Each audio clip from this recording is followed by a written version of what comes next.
Good evening. I want to start off by saying just how fortunate I am and pleased to deliver this message on these hallowed grounds because it is here that I first received an equity-focused education. In my travels, people frequently ask me, what is equity in education? In order to properly answer that question, I first assess the individual. It's sad, but far too often these days, that question is used as part of a propaganda campaign aimed at creating equity detours for children in K-12 schools. I spend far too much time talking about what equity is not. Things like the promotion of critical race theory, or a tool to indoctrinate white children into feeling a sense of guilt based upon the sins of their forefathers. Though I will not challenge the validity of critical race theory based upon my lived experiences and those shared with me by previous generations of people of color in this country, I will definitively state that critical race theory is not being taught to fidelity in any K-12 school in this nation. That is because it is doctoral level theoretical framework. I feel it's important to make that statement up front in this conversation for change agents doing this work across the country. Now, to answer the question, equity is giving every child in our education system the tools necessary to succeed. That is without regard for color, race, gender, sexual orientation, able-bodiedness, or religious affiliation. But most importantly, equity is the fulfillment of equality's broken promise.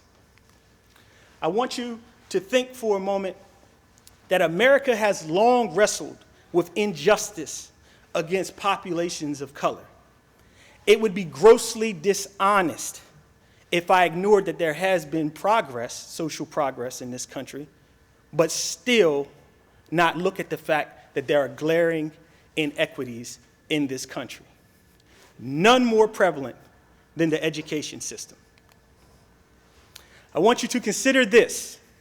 The Brown versus Board of Education in 1954 changed the landscape of public education in America. When it desegregated schools, it set out a promise that children throughout America would, at a minimum, not receive an education that psychologically harmed them, and at its best would grant equal access to children across this country in getting a quality education. I stand here before you as an educator and a first-generation student to not attend segregated schools, and I'm here to definitively tell you that that is a promise that has gone unfulfilled. Current school systems struggle to grapple with children who identify in ways other than what their enrollment forms say. And at the same time, you've got students who are entering our buildings who are eating for the first time since they left school yesterday. And then simultaneously, we have children who are sitting in classrooms who are trying to find their voice to speak out against labels and microaggressions. And then they have classmates who are worrying about where they're going to lay their heads at night. You see, the modern school system has to deal with all of these concerns in order to serve our children and to meet the social and emotional learning needs of every child. I frequently draw on my personal experiences to facilitate courageous conversations with educators. I do this because they need to know and understand and be armed with the tools to connect with children. But I also do this because I need them to understand that the man that stands before them today has many of the same characteristics of the children who serve and sit in their classrooms. I tell them a story about a boy who was born to two teen parents, a father who would drop out of school, and a mother who would persevere to finish high school, but would go on to raise 2 children in poverty.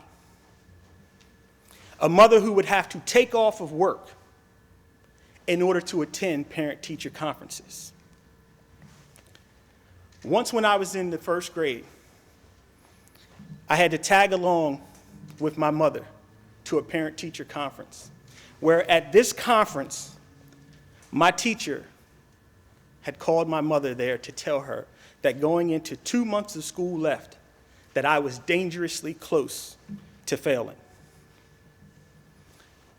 My mother asked this teacher, are his troubles due to inability or something else? The teacher told my mother, oh, Cliffvon can do anything that I put in front of him. The problem is you have to stay on him or he just won't do it. Further, she went on to say, he has the grades to graduate, up to grades to pass, but I fear that if I advance him to the next level, he may get a teacher who does not recognize his ability or will not push him, and he may fall behind. It was at that moment that my mother made a decision that would change my life forever and my perspective on education. My mother told the teacher, retain him. And in addition, she had one more request. She said, I want him in the same class, and I want him to sit in the same seat. I sat in that seat, and I thought to myself, how could she?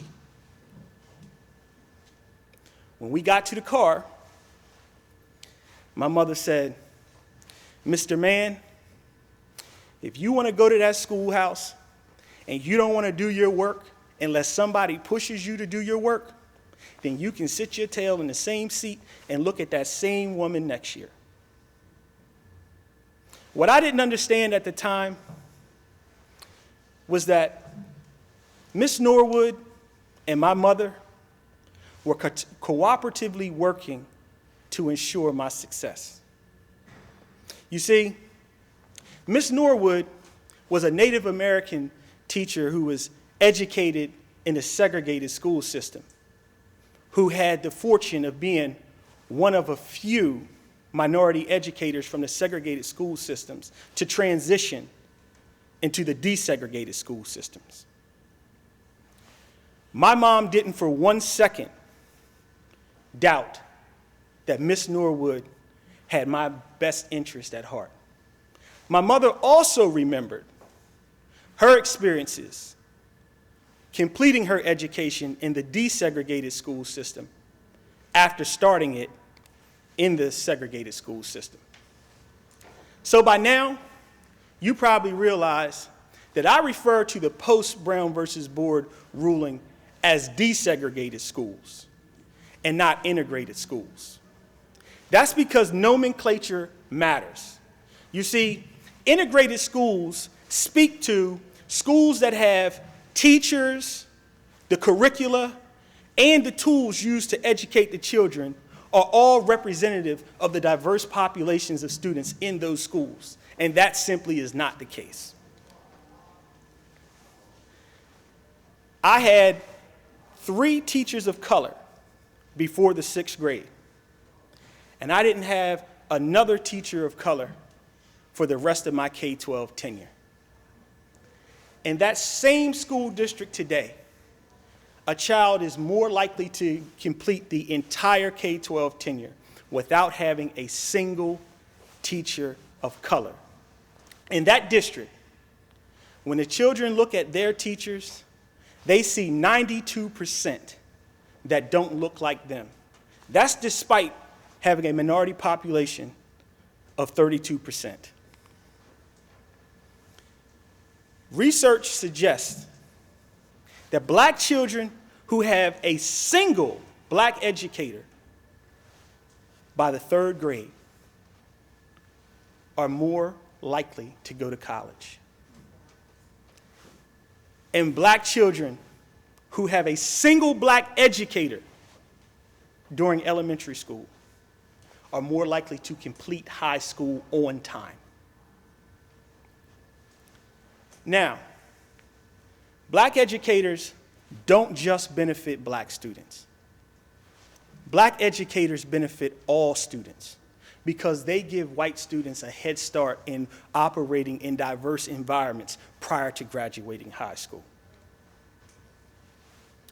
Equity champions the idea that the significant contributions of people of color not named King, Parks, Carver, or Tubman should be a significant part of their education.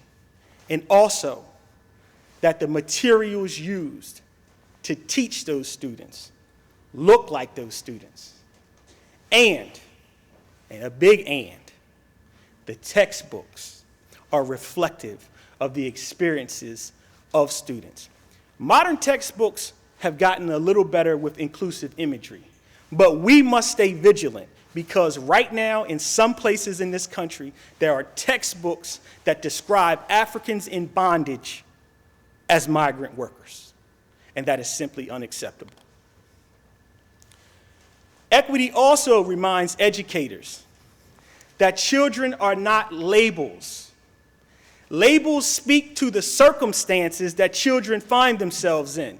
And most times, children have zero influence over their circumstances. Children are not low socioeconomic, Title II, free or reduced lunch, spec ed, AP, or honors. They are children first, and each one of them deserving of the care and attention necessary to provide a safe learning space and a space where they can thrive. The equity mindset chips away at the core of opportunity gaps because it tries to eliminate false narratives and deficit narratives which create and instill a sense of inferiority in some students. If labels defined me, I was a out-of-wedlock, birth-to-teen parents who would grow up in low income, who would have the misfortune of a teacher actually telling me when I was a young child that I'd never be anything more than a piece of ghetto trash. No student should experience that. I actually grew to hate the month of February by the time I was in high school. I grew to hate the month of February because it was inevitable that in my classes, some white student would raise their hand and would ask the teacher, why do we have to learn black history? Because we don't learn white history. I tell people, I believe I succeeded not because of the education that I received in the education system, but despite it. I view the data about minority students and minority teachers through the lived experience lens because it was my K-12 experience that served as the foundation for the advanced degrees that I would earn. And I also want to point out my experiences in the K-12 system were not all bad, and black teachers were not, black and minority teachers were not the only teachers who impacted my education. For every Miss Norwood and Miss Clark who never raised her voice, but when she looked at you, you understood she meant business and who was in charge.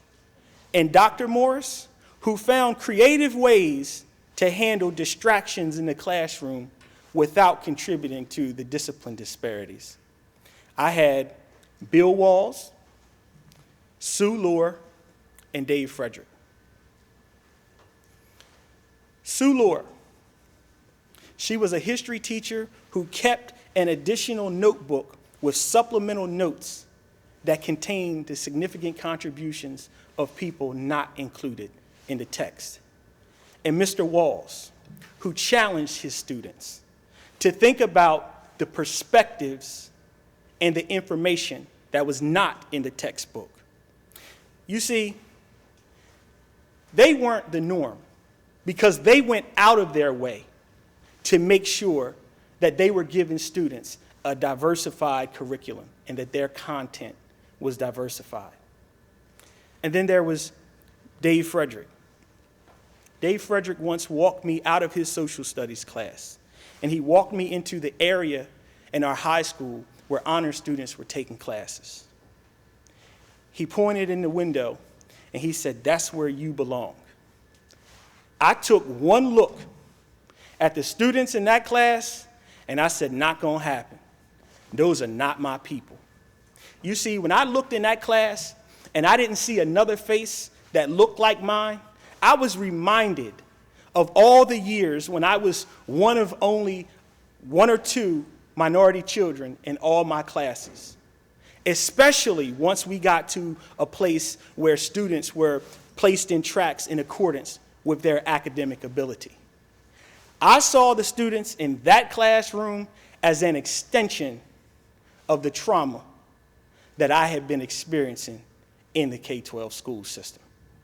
Yes, folks, some children are traumatized in our school system.